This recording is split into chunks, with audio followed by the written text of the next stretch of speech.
Si la economía dominicana llega a crecer un 3%, sería un éxito. Este es el gobierno que menos ha gastado en la historia dominicana en gasto de capital. Y el promedio general del costo de la canasta básica familiar ronda los 47,000 pesos. Es el economista Ivanhoe N.G. Cortiñas. Y en el momento que estamos viviendo, yo creo o creemos que lo más importante es arrojar luz sobre qué nos espera y qué estamos viviendo del aspecto económico con relación a República Dominicana y el mundo. Así es que le damos la bienvenida a Javier Fuerte para que le demos introducción a nuestro invitado.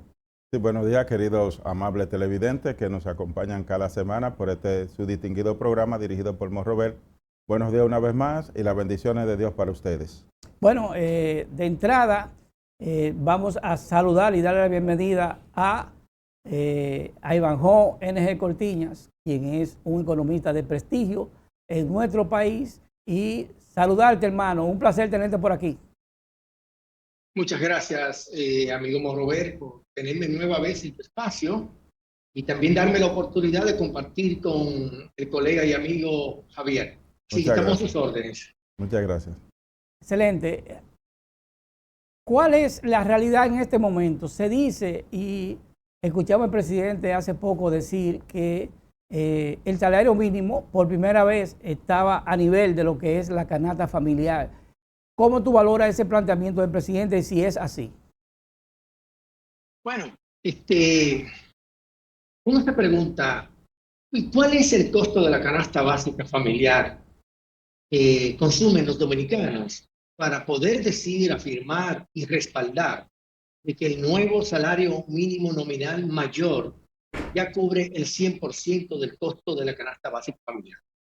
Resulta que si uno hace un análisis detallado de los 5 tipos de canastas básicas familiares que compone lo que se denomina el índice de precio al consumidor y que calcula el Banco Central de la República Dominicana, encontramos que en términos metodológicos, el Banco Central divide a la población dominicana en 5 niveles de ingresos, lo que le llaman quintil 1, quintil 2, de llegar al quintil 5.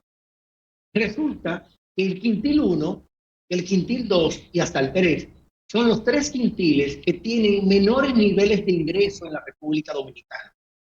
Y el de mayor nivel de ingreso es el quintil 5. Pero eso es una minoría, probablemente alrededor del 17% de la población, tal vez 20% para ser generoso, alcanza el quintil 5. De manera que en un 70% aproximadamente, según cálculos que yo realicé el año pasado, 2024, el 70% de la población dominicana recibe ingresos por debajo del costo de la canasta básica familiar, que quiere decir que gana por debajo de los 21,000 pesos. Y que ahora con este ajuste que se ha hecho en 2 partidas, al único quintil que se asemeja al 100% del costo de la canasta básica familiar es el quintil número 1, es decir, apenas del 20% de la población. El restante 80% de la población todavía no le alcanza el salario mínimo aún ajustado por el nuevo anuncio que han hecho las autoridades para algunos sectores de la economía dominicana. Pero ¿a cuánto asciende ahora mismo el costo de la canasta familiar y el primer quintín? ¿A cuánto asciende para hacer una evaluación o una valoración sobre cuál es la diferencia entre uno y otro con relación al sueldo y también el costo de la canasta familiar a ese nivel? En números redondos, el quintil 1, que es el de menor ingreso, el costo de la canasta básica familiar supera los 27,000 pesos al mes. Y el promedio general del costo de la canasta básica familiar ronda los 47,000 pesos. Y resulta que el salario mínimo mayor ahora ajustado, el del quintil 1, no, el de quintil 1 no, el de las grandes empresas. Usted sabe que la mayoría de la población trabaja en la micro, pequeña y mediana empresa. Claro. Solo los trabajadores que están en las grandes empresas, que es la menor cantidad de la población laboral dominicana, estaría acercándose a esos 27,000 pesos que es el costo de la canasta básica familiar de los sectores de más bajos ingresos. De manera que si usted compara los trabajadores que laboran en las empresas grandes, las grandes empresas dominicanas, solo ellos pueden cubrir alrededor del 100% de la canasta básica familiar. Pero ya les dije que eso no llega ni al 20% de la población total que trabaja en el país. Sí. Yo quería a Ivanhoe preguntarle que he visto cifras que ha presentado el Banco Central y parte del equipo económico del gobierno, donde dice que la economía dominicana está creciendo a un ritmo prácticamente aceptable en función de los países de la región. Y usted hablaba de lo que es el salario nominal. ¿Cómo usted le puede explicar eso a la población? ¿Cómo es que se está creciendo? Usted habla del salario nominal, pero hay algo que nosotros queremos que usted le explique a la población que quizás no maneja esta terminología en términos de finanzas públicas. La comparación entre el salario real, salario nominal y cómo uno interpreta que se está creciendo y entonces el salario promedio en el quintín 1 o 2 está por debajo de lo que es la canasta familiar de los productos esenciales. La diferencia que hay entre un salario nominal y un salario real es que el salario nominal es el ingreso monetario que percibe, que recibe un trabajador, un empleado, sin descuento. Y ese descuento, cuando usted le aplica un descuento, ya sea el descuento por inflación, el descuento por la seguridad social, el descuento de otros tipos de impuestos, como el impuesto sobre la renta, por ejemplo, o cualquier otro tipo de impuesto, ese salario, que es el neto, esa capacidad de compra con los bienes y servicios que usted puede comprar, a eso se le denomina salario real. Es decir, el que realmente tiene la capacidad para adquirir los bienes y servicios, de demandar, pero realmente los bienes y servicios, porque lo otro es lo nominal. Es como cuando usted le llega el cheque o le transfieren a su cuenta bancaria que usted trabajó un mes y le ingresaron hipotéticamente 25,000 pesos, le depositan o le entregan un cheque de 25,000 pesos. Eso quiere decir que usted recibió 25,000 pesos nominal. Pero cuando usted le descuenta la inflación, y la inflación va a depender del mes que usted la calcula, entonces ya no serían 25,000, sino 22,000, 21,000, dependiendo del mes o la acumulación de la inflación que usted haya considerado. Y además también usted tendría que hacerle otro tipo de descuento que probablemente ¿cómo se llama esto? El índice de precio al consumidor no lo considera.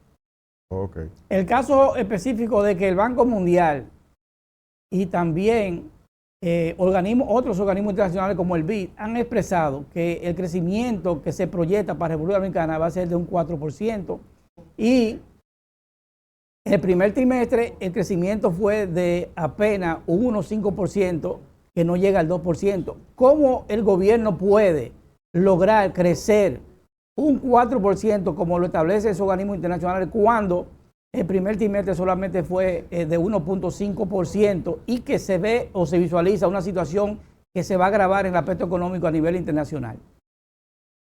En los actuales momentos, hacer proyecciones o estimaciones acerca del comportamiento de la economía de cualquier país del mundo es bastante arriesgado. Y lo es porque el mundo está siendo testigo de el conflicto bélico entre Israel e Irán, que necesariamente ya está impactando la economía mundial. Sin embargo, antes de producirse el inicio del conflicto bélico al que hago referencia, las autoridades habían reestimado, las autoridades dominicanas y también los organismos internacionales, como el Banco Mundial y el Fondo Monetario Internacional, habían reestimado a la baja el crecimiento económico dominicano. Inicialmente, en el año 2024, a finales, el crecimiento que se había proyectado para este 2025 en la economía dominicana era entre 4,75 y 5%. Luego lo redujeron al reestimarlo y lo colocaron en 4,5. Posteriormente lo redujeron de nuevo y lo llevaron a 4%, el estimado de crecimiento a diciembre del 2025. Y la más nueva o la más reciente reestimación del Producto Interno Bruto, el PIB, ya lo sitúa entre 3.75 y 4%. Es decir, que hemos venido hacia la baja en todas las estimaciones que se han estado realizando tanto en los organismos oficiales como en los organismos internacionales.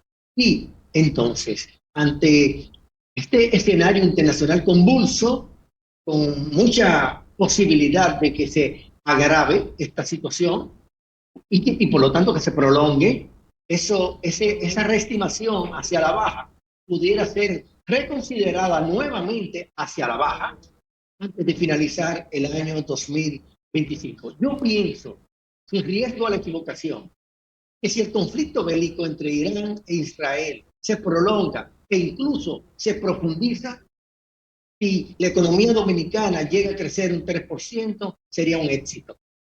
Sin embargo, eso va a depender del curso de estos acontecimientos que le he citado. Nosotros queremos preguntarles, ya que planteamos algo que tiene que ver mucho con la República Dominicana y el mundo, que son los fenómenos geopolíticos y económicos. Eso indica que entonces puede venir una reducción de lo que es la captación de divisa, de lo que los dominicanos envían a República Dominicana, también por las exportaciones y por el turismo, lo que puede indicar que la República Dominicana va a tener un desequilibrio en lo que puede percibir de la remesa a nivel internacional. ¿Usted no cree que eso puede seguir repercutiendo en el bajo índice de inversión pública que está haciendo el gobierno de la República Dominicana? El escenario dominicano, al parecer, continúa recibiendo malas noticias, un poco para mantenernos y mostrar preocupación acerca del declive que ha tenido la economía. Por ejemplo, en el año 2024, cuando Morrobén me preguntaba acerca del crecimiento económico comparado 2025 versus 2024, en los primeros 4 meses del año 2024, la economía dominicana creció en 4%. Ahora, en forma interanual, apenas hemos crecido 2.5, comparado abril 2025 con abril 2024. Y el acumulado de los primeros 4 meses de este año apenas es de 1.5%. Es decir, que comparado con el crecimiento económico del 2024, el desempeño económico del país ahora para estos primeros meses del 2025 es degradado, es menor, es más pequeño. Entonces, Javier, con este enfoque que ha enriquecido usted con su pregunta, yo puedo decir que ese deterioro que sigue mostrando la economía dominicana hacia la baja, se está deteriorando más. No solo por el hecho del conflicto bélico Israel e Irán, sino también porque en forma cíclica la economía dominicana, las playas dominicanas son afectadas por un fenómeno natural que ahora mismo está haciendo estrago en toda la costa este de la República Dominicana, que tiene que ver con el sargazo. Ahora mismo no hay una playa desde Valladolid hacia Punta Cana que no esté siendo afectada por este fenómeno natural que proviene de otros mares.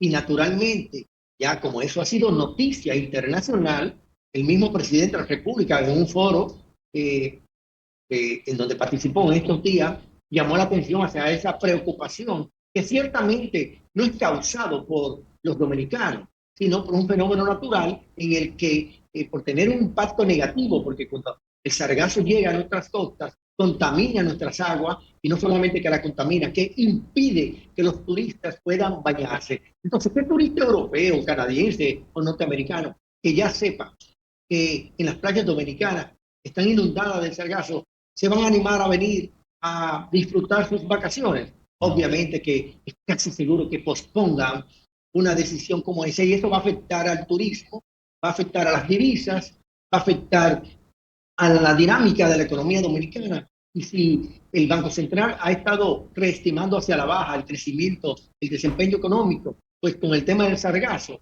entonces se le adiciona un elemento nuevo más negativo, que sumado al que ya mencioné, al del el conflicto bélico Israel e Irán, entonces el escenario no es nada positivo para nosotros. Yo creo que lo único que sigue llegando bueno al país son las remesas, Sí, porque las remesas, ustedes generosamente continúan enviando hacia la República Dominicana sus recursos a sus familiares. Y esas remesas, el único autor, el único protagonista que hay son los dominicanos que viven en España, en Italia, en los Estados Unidos, en Puerto Rico o en cualquier territorio fuera del país nuestro. Y ustedes, de manera generosa, de manera solidaria, le envían a los familiares y amigos mensualmente una determinada cantidad de dólares que ha estado rondando en términos anuales en torno a los 10.000, casi 11.000 millones de dólares. Entonces, esos dólares que ingresan al país llegan a cero costos. sí, Significa que el país no tuvo que invertir un peso para captar esos 11.000 millones de dólares. Más bien es una expresión de fracaso de las políticas públicas dominicanas, porque la mayoría del dominicano, la mayoría de ciudadanos del mundo que se va hacia otro país, en este caso los Estados Unidos, ¿por qué se va? ¿Se va porque quiere pasar del calor al frío? No, se va porque las condiciones laborales, las condiciones de seguridad, las condiciones de alimentación sí. y seguridad social no son las mismas. Y allá es mejor y por eso deciden abandonar sus países. Por eso es una expresión, cuando la diáspora aumenta en cantidad, es una expresión de fracaso de las políticas públicas del país. Naranjo, tenemos que irnos a una pausa, pero antes de irnos a la pausa, quiero dejar una pregunta para que nos responda después de la pausa o al regreso. ¿Cree que puede mantenerse la economía con todas estas dificultades existentes a nivel nacional e internacional sin una reforma tributaria? El gobierno, a finales del año 2024, cuando presentó su marco macroeconómico de cara a los próximos 4 años del país, estamos hablando 2025-2028, presentó a los agentes económicos, a los profesionales de las áreas, a todo el gabinete económico, que el país podía perfectamente desempeñar un, un activismo económico con estabilidad, con crecimiento, sin necesidad de hacer una reforma.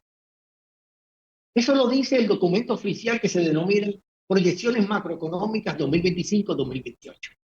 Sin embargo, más adelante el gobierno anunció que quería hacer una reforma fiscal, la promovió, presentó un documento de reforma fiscal y toda la sociedad dominicana se lanzó a criticarla. Porque esta reforma que el gobierno mostró a la opinión pública dominicana era una reforma fiscal de tipo regresiva. Regresiva. Vale decir que le imponía más tasas, más impuestos, más gravámenes a los sectores de menores ingresos. ¿Y por qué era así? Porque estaba eliminando casi todas las exenciones tributarias del ITEVI. Y como ustedes saben, la canasta básica familiar a nivel de ITEVI está exenta casi en su totalidad. Y esta reforma que presentó el gobierno estaba eliminando esa exención impositiva a favor de quienes consumimos. Cuando usted consume, va a un colmado, a un supermercado o al lugar que entienda, nadie le pregunta cuánto usted gana. Simple y llanamente tiene que pagar. Entonces, el comerciante no se da cuenta si usted es pobre o si es rico. Por eso es que es indiscriminado que le cobra ese tipo de impuesto, el ITEVI, al consumo, sin preguntarle si usted gana mucho o si gana poco. El impuesto sobre la renta es distinto.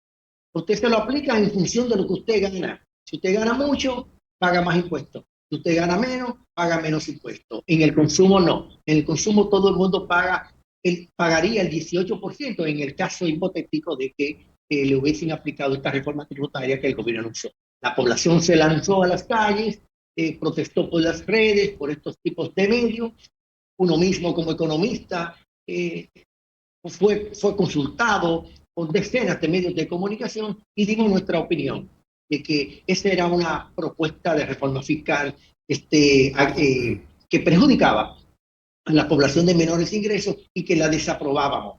Y que yo hacía uso del documento que yo hacía referencia ahora en esta entrevista, en el que el gobierno presentó una proyección hacia 4 años sin que fuera necesario realizar una reforma fiscal. Entonces yo me preguntaba, ¿para qué hicieron ese documento? Y luego presentaron una propuesta de reforma. Parecería como que el gobierno tiene problemas gerenciales. No sabe lo que tiene, no sabe lo que quiere, no sabe hacia dónde va. Y esa es la razón por la cual Morrobet y Javier, que no sé cuál de los dos fue que me formuló la pregunta, que la inversión pública está en el suelo. Yo tengo desde el año 2022 diciendo que la inversión pública, vale decir, el gasto de capital, es el más bajo de la historia en la República Abanjó, Dominicana. se dice, Abanjó, que la inversión pública de este gobierno con relación al PIB está en un 2%. En los gobiernos de Leonel Fernández, el promedio de la inversión pública con relación al PIB fue de un 4.5%. O sea que hay una baja significativa en el gasto público en base a lo que establece el caso, la parte económica de este gobierno.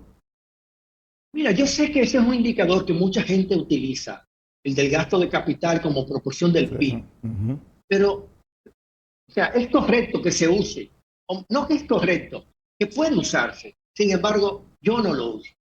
¿Por qué yo no lo uso? Porque es como que yo le diga a Morrover o a Javier que me calcule cuál es la presión de la deuda cuánto él invierte de lo que él gana, o cuánto él invierte de lo que gana todos los familiares, ciudadanos que viven, en su familiares casa. Y ciudadanos que viven en el edificio. Correcto. El edificio o el sector donde usted vive viene siendo el PIB, es decir, la economía total. Pero lo que usted gana son los ingresos que tienen en los bolsillos o se lo depositan en la cuenta bancaria.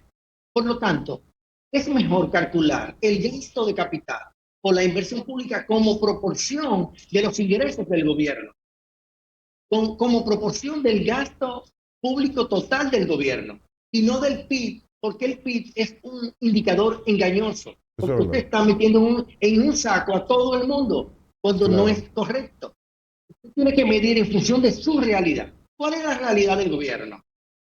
Decida la que usted narra con el indicador de la proporción del PIB. Cuando Leonel Fernández en el año 2011 y en el año 2012, el gasto de capital como proporción del total del gasto llegó a alcanzar hasta el 21%. Se movió entre el 17 y 21% en sus dos últimos años de gobierno. Y eso, que había una crisis internacional, como sabemos, con un precio del barril de petróleo casi en $50, ¿no? Y con una crisis de los subprimes que se arrastraba, venía desde el año 2008 en los Estados Unidos y en muchos países. ¿Tú te refieres, al barril de petróleo a 50 o a casi a $150? No, a 50. Estaba a 50. 50. A 50, 49, 48. 49, 48 y 52 llegó. No, en el año 2011-2012 llegó a $147 el barril, el WTI. Sí. Ahora mismo el barril del petróleo comenzó a subir por el tema de la confrontación bélica. Sí, estaba en 62, 63 el WTI y ahora está alrededor de 74. Entonces, para responder a tu pregunta de manera concreta, Morrover y Javier, este es el gobierno que menos ha gastado en la historia dominicana en gasto de capital. Ahora mismo, calculado al 13 de junio del 2025, el gobierno apenas ha gastado 8 pesos con 80 centavos de cada 100 pesos que gasta. Equivale a decir el 8.8% cuando puede gastar, según la ley de presupuesto vigente, alrededor de 13%. Ese es el fundamento que yo digo, por la que yo digo que este es el gobierno que menos gasta en inversión pública de la historia dominicana. Y es la razón por la cual todos los dominicanos se viven quejando, porque las obras no concluyen, las obras no se terminan, y las que inauguran un pedazo. Pero si Déjame hacerle una preguntita en ese sentido. Si la inversión pública está en el suelo y no hay lo que se plantea, y lo plantean los economistas y el país y los empresarios, de una reforma tributaria, que ellos le llaman una modernización fiscal. Sí, reforma fiscal. En este caso, ¿cómo puede el gobierno dinamizar la economía cuando tiene esos dos elementos en contra? El caso del gasto en capital, que no hay casi nada, no hay inversión, y lo otro es que no tiene recursos porque la capacidad de captación está captando los recursos necesarios, pero tampoco establece una disminución de la exención fiscal que le establecen a los grandes emporios. Yo quisiera responder como si fuera gobierno, pero como no lo soy, te respondería en función de lo que hizo el gobierno. Fue el gobierno en ese documento que le mencioné de una proyección macroeconómica 2025-2028 que dijo que perfectamente las finanzas públicas dominicanas se podían manejar sin reforma fiscal.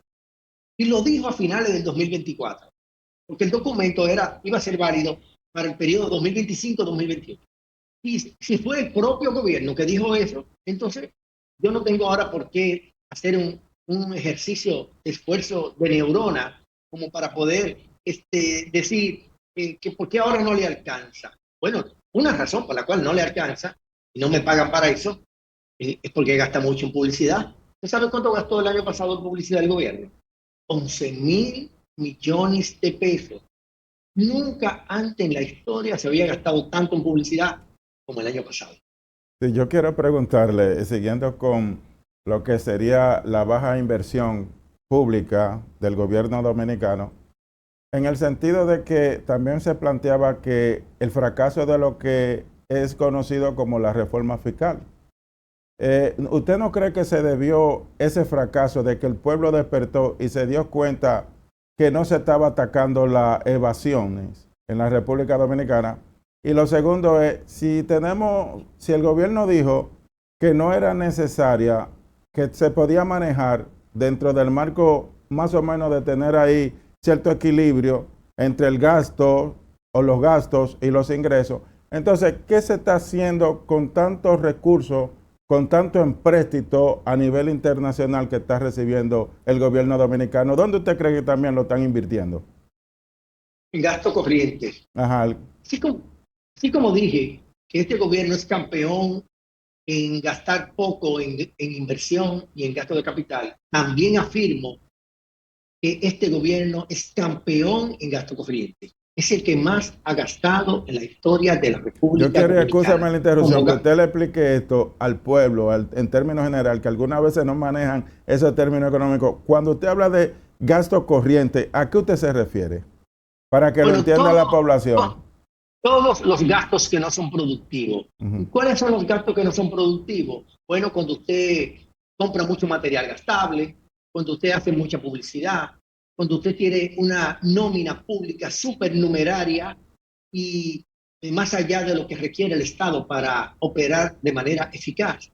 Cuando usted paga muchos intereses de la deuda por estar endeudándote cada año o cada mes en forma mayoritaria. Uh-huh. Cuando usted destina gasto para comprar centenares, por no decir miles, de chacabana para una cumbre que se va a realizar a final de año. Eso es gasto corriente. Estos no son gastos productivos. Y reitero, este gobierno ha gastado más de 4 billones de pesos en gasto público y el país, los ciudadanos, no vemos las obras. Cuando pase el 2028, todavía falta 3 años y algo, si esto no cambia la ruta que tenemos y demos una mirada hacia atrás o hacia los lados, izquierda o derecha, y de frente, ni se diga, usted no va a encontrar ninguna obra de carácter tangible que le haya aumentado el patrimonio público de la República Dominicana. Por ejemplo, si usted viene ahora de Nueva York y se va a, digamos, al este, usted se encuentra con la circunvalación del este, que llega hasta Punta Cana. Es una obra física que fue construida durante los gobiernos de Leonel Fernández. Pero igual también si está en la capital y coge un elevado, un túnel. Eso es gasto de capital. Cuando usted ve un túnel, un paso a desnivel, un elevado, un puente, eso es gasto de capital. Cuando usted ve mucha publicidad, cuando usted ve mucha chacabana comprándose, cuando usted ve mucha nómina, eso es gasto corriente que no aumenta la riqueza de un país. Entonces, ¿cómo nosotros podemos, y discúlpame, Robert, cómo nosotros entonces podemos evaluar que si se están haciendo construcciones, se están anunciando más construcciones, entonces, y no tenemos esos recursos, entonces usted plantea que no se van a terminar? Para que me defina bien esa partecita, para que la gente lo puedan entender bien. Y lo otro es, en un país con tanta miseria y pobreza, que como usted lo planteó, quien más puede emplear son las micro y pequeñas empresas. Las grandes empresas emplean muy poco y eso casi pasa en el mundo entero. Entonces, el Estado, que es el mayor empleador, ya que el sector privado no puede, ¿cómo puede el país resolver esa situación que se viene arrastrando de muchísimos años atrás? Sí. ¿Cómo el país puede aumentar la creación de plazas de trabajo ante el hecho de que el sector público, que es el mayor empleador, no puede tampoco contratar a todas las personas que ingresan al mercado laboral? Bueno, mira, para eso se requieren políticas públicas coherentes. Un gobierno que se enfoque en aumentar el gasto de capital, porque el gasto de capital es el que crea las obras de infraestructura vial que se requieren y de servicios como hospitales, escuelas, puentes, carreteras, aeropuertos, que se requieren para que el sector privado se anime a invertir. Fíjense que cuando en una comunidad remota construyen una carretera o un camino vecinal, el pueblo se anima y pone negocito alrededor. Sí. Eso se llama crear economía externa. Y esa economía externa lo que hace es crear empleo, obviamente. Porque si antes no había una carretera o había una, pero en muy mal estado, desincentiva la inversión privada. Entonces, es por eso que enfatizo que son las políticas públicas las que tienen que ayudar al sector privado a crear empleo a través de crearle las condiciones materiales, llevar energía eléctrica, llevar agua potable a las comunidades, porque también ningún negocio se va a instalar en un lugar donde el servicio energético sea deplorable, o bien que el agua potable, las viviendas no tengan acceso a ella. La inversión privada va donde hay un desarrollo en la infraestructura de servicios básicos. De ahí que para garantizar un crecimiento del empleo se necesita enfocar el gasto de capital más alto que el que actualmente el gobierno le dedica. Otra pregunta que no me la respondió. Si usted no cree que cuando el pueblo empezó a protestar y los medios también se hicieron eco, cuando planteaba lo que era la reforma fiscal, si fue que el pueblo no se dio cuenta que no estaba penalizando lo que eran las evasiones en esa reforma que estaba planteando el gobierno. Bueno, las evasiones es un tema histórico. No solo en este gobierno se evade impuestos, es un tema estructural. Claro. Que se mantiene en promedio entre el impuesto sobre la renta y los impuestos indirectos. En promedio, aquí se va de alrededor de un 50%. Bueno, más, números menos. Es un porcentaje sumamente elevado. Muy alto. Para una economía pequeña como la nuestra. Entonces, la evasión impositiva, obviamente, el principal responsable de que se produzca es el gobierno. Yo he planteado muchas veces, Javier y Morrobel, de una manera interesante de combatir la evasión fiscal es publicando a los morosos. Sí, eso es muy importante. Le daría vergüenza. A los que evaden. Porque cuando usted tiene su casa y le cortan la luz, aunque no le pongan un letrero, el vecino se da cuenta que le cortaron la luz. Si no tiene planta y no tiene inversor, obviamente la casa va a estar apagada. Y el inversor tal vez lo que le va a durar son 24 horas. Las 48 horas el vecino se va a dar cuenta. Usted por vergüenza sale a pagar la energía eléctrica de su casa. Entonces, cuando pongan una lista a todo que evade impuestos, nadie va a querer salir en esa lista. Sí, pero hay una realidad, Iván. Está bien cuando se da a conocer la lista de los morosos que no pagan, pero también hay una lista que es una lista que se establece legal, que son las exenciones. Si tú observamos lo que es el parque hotelero de Puerto Plata, el caso del este, indudablemente que la mayoría de esos hoteles tienen exenciones excesivas. Si tienen grande ganancia esos complejos hoteleros, ¿por qué, si el gobierno necesita recursos, por qué no reducir o eliminar las exenciones que se considere que no son tan necesarias? Mira, lo que pasa, Robert, es que cuando hablamos de evasión fiscal, no nos estamos refiriendo a las exenciones fiscales. Claro. Las exenciones fiscales se le denominan gasto tributario, que son recursos que el gobierno puede recibir, pero que por alguna ley en particular no lo recibe porque le da algún tipo de beneficio al sector o a la comunidad o a la región en la que se beneficia de esas exenciones fiscales. Eso es un mecanismo legal, nadie está cuestionando eso. Pero hay que reducirlo. Pero si necesita recursos el gobierno y tú le estás dando a la Barrigol, que yo cuántos mil galones de gasoil, o se lo está dando facilidad y exenciones al sector hotelero y la población necesita esos recursos para poder incorporarlo a obra, ¿por qué el gobierno no le quita ese tipo de exenciones a sectores que no es verdad que tienen una situación de precariedad? A mí me preocupa más, Robert, la evasión de las exenciones. Claro, la evasión. Porque, fíjate, es que la evasión tiene una doble... Fíjate, criminal. Una doble expresión pecaminosa. Porque el ciudadano, cuando paga un impuesto, digamos el ITEVI, cuando compra una mercadería y el comercio no lo paga, el ciudadano considera que cumplió, y ciertamente cumplió. Es cierto. Pero ¿qué pasa? Claro. El que vendió la mercancía, que debe transferírsela al gobierno, Claro. porque ese dinero el ciudadano la pagó no para el comercio, sino para el gobierno. Entonces estamos hablando de que la evasión es un delito penal. Así es. Para mí, porque es un dinero que no es suyo.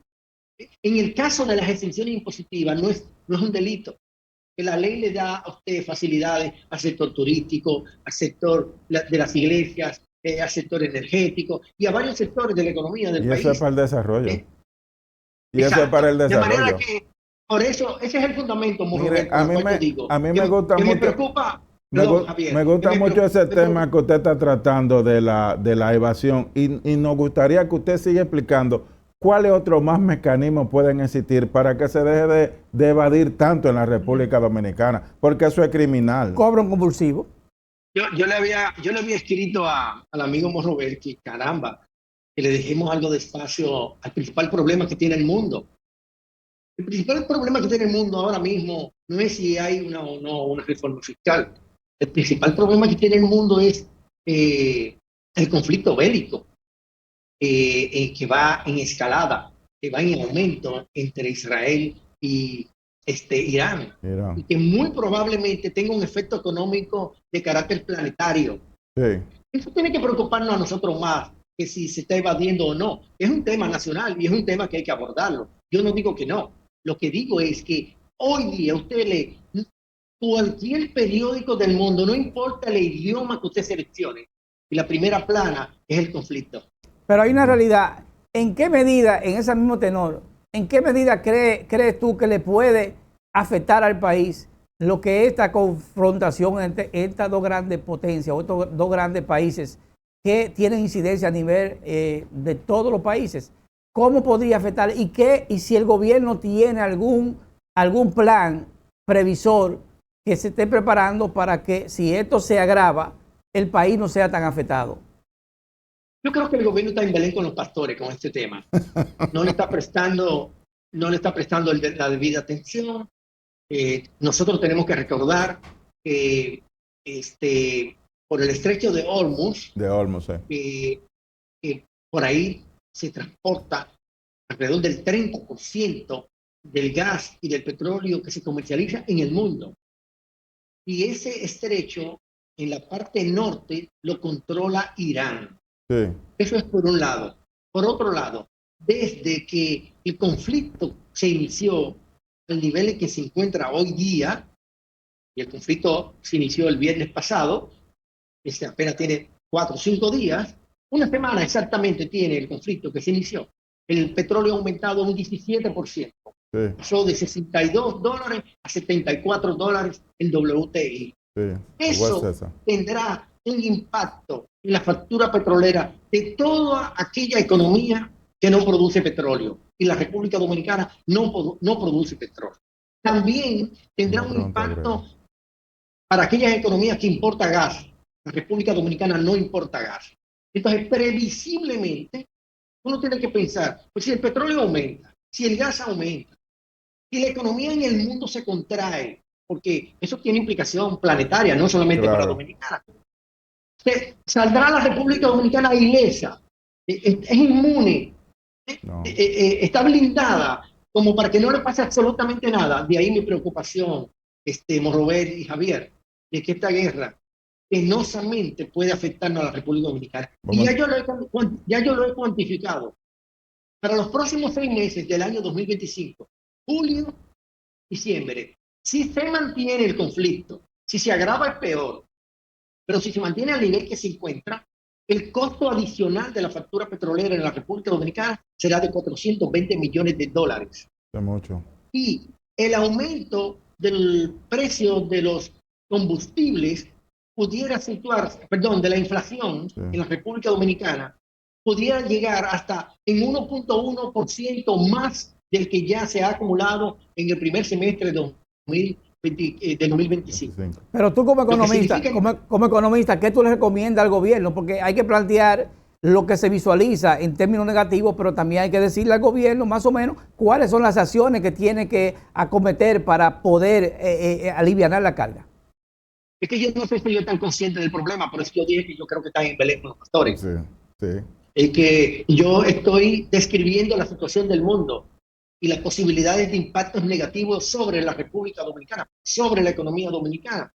Es al gobierno que le corresponde decir, me preocupa esta situación, estamos manejando distintos escenarios, pero el gobierno no lo ha planteado. Y todos los lunes. Pero tú no crees que el presidente de la República que establece. Yo no tengo que pasar aquí, Morrover, a dar recomendaciones de que no me lo ha pedido.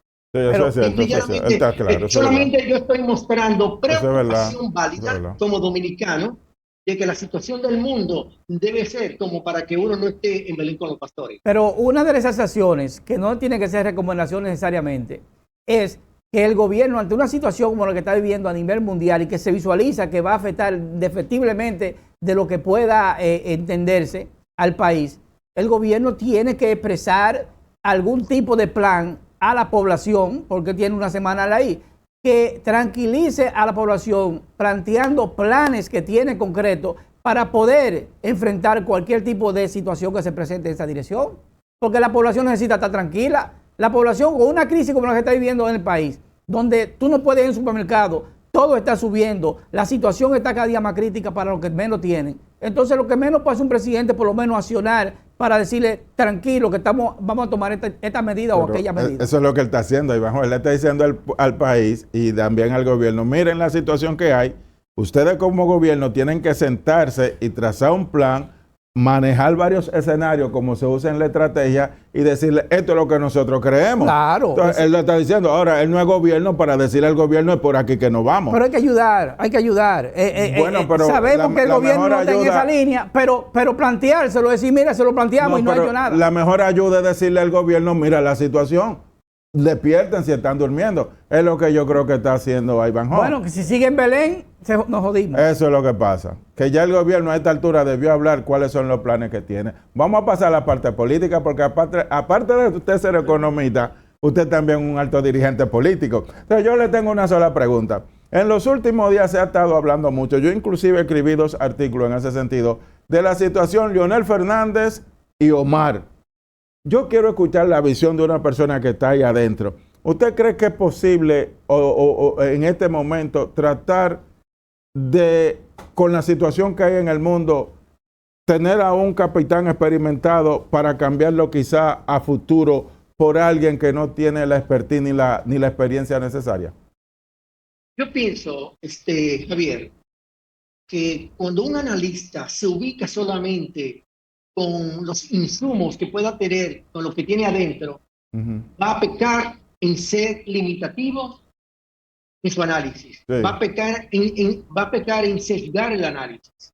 Un análisis ponderado tiene que considerar los factores internos y los factores externos. Yo pienso que los cerebros de los seres humanos, los que somos analistas o los que intentamos serlo, si no cuidamos el hecho de que nosotros mismos a veces acostumbramos al cerebro a pensar de una manera y terminamos creyendo que lo que pensamos es lo correcto, a pesar de que la verdad y la realidad nos dan la cara. Por lo tanto, seamos cuidadosos en confundir la realidad con el deseo, la realidad con la aspiración. Yo creo que en la fuerza del pueblo, qué bueno que sea así. Tenemos dos opciones bien claras, que probablemente ningún otro partido la tenga, porque en otros partidos tienen 15 y 10, pero nadie sabe lo que va a pasar allá adentro. Eso es verdad. Pero nosotros tenemos dos opciones, el plan A y el plan B. Uno con muchísima experiencia, pero Leonel Fernández no tenía experiencia en el 96. Y su equipo que lo acompañó, entre los cuales estaba yo, tampoco teníamos experiencia. Yo tenía experiencia técnica, pues yo era un técnico, pero a nivel de funcionario no tenía experiencia. Omar, en el hipotético caso del plan B, es verdad que no tiene la experiencia que tiene Leonel, eso no lo voy a discutir. Pero todos los que somos de la fuerza del pueblo hemos sido funcionarios. Por lo tanto, que eventualmente Omar llegaría a la presidencia con un equipo de vasta experiencia. Y si lo compara con el 1996, entonces tiene más ventaja. Sí, eso porque en el 96, un candidato sin experiencia y un equipo sin experiencia. En el 2028, hipotéticamente hablando, un Omar sin experiencia, según algunos, pero con un equipo, un partido con experiencia. Entonces la diferencia ahí abajo nos están llamando a la atención, diciéndonos ya el tiempo se terminó. Da pena que tengamos que despedirnos. Tú con tantos recursos y con tantas informaciones, vamos a tener que dejar el stand-by ahí para que en otro programa tú nos sigas deleitando con tu conocimiento. No, pero al final ya dígame qué usted cree. No, que no hay tiempo. No hay tiempo para Caramba, nada. Solamente para que se despida, para no pasarnos de tiempo. Despídase, hermano mío.